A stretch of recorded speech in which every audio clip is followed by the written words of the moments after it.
Exercise 3.2 question number 20 देख रहे हैं। 20 से पहले लिखा हुआ है फाइंड लोगैरिथम्स ऑफ, इनके लोगैरिथम फाइंड करने और इसका लोगैरिथम फाइंड करना है। तो देखिए आसान से काम मैं पहले ये करूँगा कि जो भी ये क्वेश्चन दिया हुआ है इसका लोगैरिथम फाइंड करना है। तो लोगैरिथम को मैं इस तरीके से लिख रहा हूँ लॉग, ठीक है। और वो कह रहा है किसका लॉग फाइंड करना है, 1728 का लॉग फाइंड करना है। तो 1728 को मैंने यहाँ लिखा और कह रहा है टू बेस टू रूट 3। जो लोगैरिथम की बेस है वो क्या है, 2√3। जो लोगैरिथम की बेस उसने दिए तो लोगैरिथम की बेस को लोगैरिथम की बेस की जगह पर लगाया।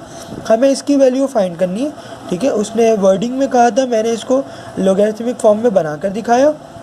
अब हमें इसकी वैल्यू फाइंड करनी है तो मैथ में कोई भी चीज़ अननोन होती है उसको इक्वल टू एक्स सपोज कर लिया जाता है। तो ये मेरे पास अननोन है, इसका आंसर पता करना है तो मैंने इसको इक्वल टू एक्स सपोज कर लिया। अब मैं क्या काम कर रहा हूँ, इसको एक्सपोनेंशियल फॉर्म में कन्वर्ट कर रहा हूँ। तो क्या कहा था मैंने, जो लॉग की बेस है उसको बढ़ा कर लिख दें, जो इक्वल टू के दूसरी तरफ लिखा हुआ है उसको पावर बना दें और जो बच गया उसको इक्वल टू के साथ लिख दें। मैंने ऐसे ही कहा था, बिल्कुल ये काम किया। फिर यहाँ देखिएगा, थोड़ा सा हार्ड क्वेश्चन है और लेंथी क्वेश्चन है, गौर से समझिएगा आराम से। ये 2 को मैं ऐसे ही लिख रहा हूँ, इन दोनों के बीच में मल्टीप्लाई का साइन है। ये 3 पर रूट लगा हुआ है तो 3 की पावर मैंने कर दी 1/2 और ये पावर x ऐसे ही लगी हुई है। और ये जो 1728 है इसका मैं यहाँ रफ में साइड में एलसीएम ले रहा हूँ, एलसीएम फाइंड कर रहा हूँ।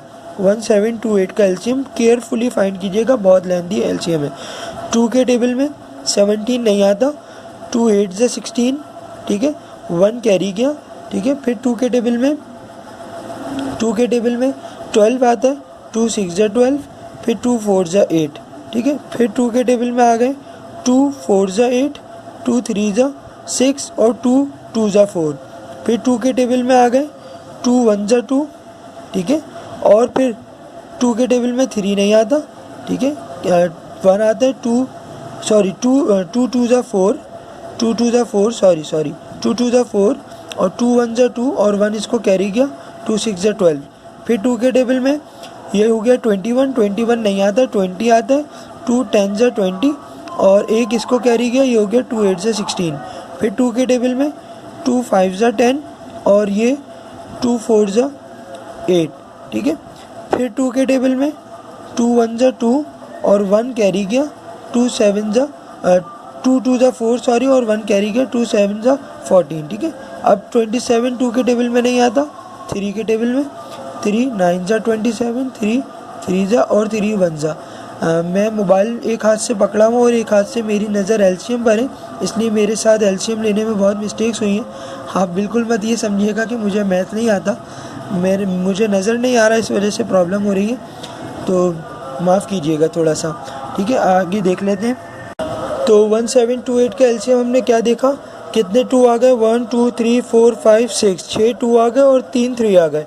तो मैंने क्या करा, 2 की पावर 6 कर दिया और 3 की पावर 3 कर दिया, क्योंकि 3 थे। तो बिल्कुल पीछे वाले क्वेश्चंस की तरह मैंने आपसे कहा था, जब भी अल्फ़ाबेट पावर के अंदर आ जाए तो नीचे की बेसिस जो है वो सेम करनी चाहिए। तो देखिएगा बेस जो है वो नीचे की सेम हो गई है, लेकिन ये जो x है इसको अंदर दोनों पर लगा देता हूँ पहले मैं। तो यहाँ 2 की पावर x हो गया और ये x इस पर लगा, तो यहाँ 3 की पावर में x/2 हो गया। ये मैंने x जो है वो दोनों पर लगा दिया, ठीक है। फिर यहाँ पर कुछ नहीं कर रहा, यहाँ पर 2 की पावर 6 ऐसे ही और 3 की पावर 3 ऐसे ही। अब देखिएगा मैंने आपसे कहा था कि बेस सेम होनी चाहिए x को नीचे लाने के लिए। तो यहाँ 2 बेसिस आ गई, ये 2 इस 2 के साथ सेम है, ये 3 इस 3 के साथ सेम है और दोनों के अंदर x आ रहा है। तो मैं क्या करूँगा, यहाँ 2 कॉलम बनाऊँगा। पहले कॉलम में 2 वालों को लिखूँगा, 2 की पावर x इक्वल टू 2 की पावर 6 और दूसरे कॉलम में 3 वालों को लिखूँगा, 3 की पावर x/2 इक्वल टू 3 की पावर 3। तो यहाँ ये दोनों बेस सेम है, तो इसका मतलब क्या हुआ कि इनकी जो पावर्स हैं वो बराबर आ जाएंगी, यानी कि x इक्वल टू 6, x का एक आंसर आ गया। और इसी तरह यहाँ पर भी x/2 इक्वल टू 3 हो गया। और हमें क्या करना है, हमें x का आंसर फाइंड करना है। तो 2 यहाँ डिवाइड हो रहा है, उधर जाकर मल्टीप्लाई होगा, तो 2 × 3 और x का आंसर यहाँ से भी क्या आया, यहाँ से भी x का आंसर 6 आया, दोनों से आंसर सेम आया, तो पता ये चला कि x का आंसर क्या होगा, यानी उस वैल्यू का आंसर क्या आएगा, उस वैल्यू का आंसर 6 आएगा जो वो हमसे पूछ रहा था। ठीक है, नेक्स्ट क्वेश्चन देखते हैं। नेक्स्ट क्वेश्चन नंबर 21 भी बिल्कुल 20 के जैसा है, उसमें भी लोगैरिथम की वैल्यू फाइंड करनी है। तो अब मैं क्या करता हूँ, लोगैरिथम फाइंड करना है तो लॉग मैंने लिखा और लॉग की बेस मुझे ये दे रहा है। ठीक है, तो लॉग की बेस मैंने बना दी और किसकी वैल्यू फाइंड करनी है, 125 की। तो इक्वल टू x सपोज कर लिया और हमें x का आंसर फाइंड कर लेंगे तो इसकी वैल्यू भी आ जाएगी। ठीक है, तो अब इसको एक्सपोनेंशियल फॉर्म में कन्वर्ट कर रहा हूँ। जो बेस होती है उसको बड़ा कर लिख देते हैं, जो इक्वल टू के दूसरी तरफ होता है उसको पावर बना देते हैं और जो नंबर बच गया उसको इक्वल टू के साथ लिख देते हैं। सही है, फिर मैंने क्या करना है, यहाँ पर देखते हैं अभी क्या होता है। ये 5 है, इस 5 को मैं अलग कर लिख रहा हूँ और ये √5 पर है, तो इस वाले 5 पर पावर आ गई 1/2 और इस पूरे ब्रैकेट पर x पावर है। और ये क्या 125 का एलसीएम ले लेते हैं, 125 का एलसीएम। तो 5 के टेबल में एलसीएम ले रहे हैं, 5 के टेबल में 5 2 जा 10 आता है, 2 इसको कैरी किया, 5 5 से 25। फिर 5 के टेबल में 5 5 से 25 और 5 के टेबल में 5 1 से 5।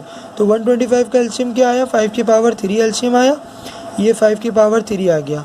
अब मैं क्या कर रहा हूँ, ये जो x मुझे दिख रहा है इसको अंदर अभी दोनों पर नहीं लगा रहा फ़िलहाल। ये जो पावर 5 है, तो मैथमेटिक्स का रूल चैप्टर नंबर 2 में सीखा था, एक 5 कर दें और इस 5 पर पावर है 1 प्लस इस 5 पर पावर है 1/2। पावर्स को कंबाइन कर दें और ये बाहर वाला x ऐसे ही और 5 की पावर 3 ऐसे। ये मैंने क्या किया, ये पावर्स को कंबाइन कर दिया और ये 1 प्लस 1/2 को यहाँ रफ कॉलम में सॉल्व कर रहा हूँ। 1 प्लस 1/2, इसके नीचे कुछ नहीं है, मैंने 1 लगा दिया। 1 और 2 का एलसीएम मैंने जिस तरह आपको ये फ्रैक्शन सॉल्व करना सिखाएं, 1 और 2 का एलसीएम लेंगे 2 आएगा। फिर एलसीएम को दोनों तरफ मल्टीप्लाई भी करेंगे, 2 से 2 कट गया, बचा 1। ठीक है, और फिर प्लस का साइन ऐसे ही आ गया और 2 1 जा 2 यहाँ पर ऐसे ही आ गया और 2 + 1 3/2। तो पता ये चला इसको सॉल्व कर आया 3/2। तो 5 की पावर में 3/2 और x ऐसे ही आ गया, यहाँ 5 की पावर 3 है, ये x को अंदर मल्टीप्लाई कर देता हूँ तो ये हो जाएगा 3x/2 इक्वल टू 5 की पावर 3। देखें बेस सेम हो गई, जब बेस सेम हो जाती है तो पावर्स मैंने आपको पीछे क्वेश्चंस में बताया क्या होती है, पावर इक्वल ले लेते हैं। 3x/2 इक्वल टू यहाँ की पावर 3 आ गई, ये 2 यहाँ डिवाइड हो रहा है, उधर जाकर मल्टीप्लाई होगा, 2 × 3 3x इक्वल टू 2 3 × 6 और x का आंसर निकालना है, x यहीं रखा, ये 3 यहाँ जाकर डिवाइड कर दिया, 3 1 जा 3 2 जा। x का आंसर क्या आया, x का आंसर इस क्वेश्चन में 2 आया।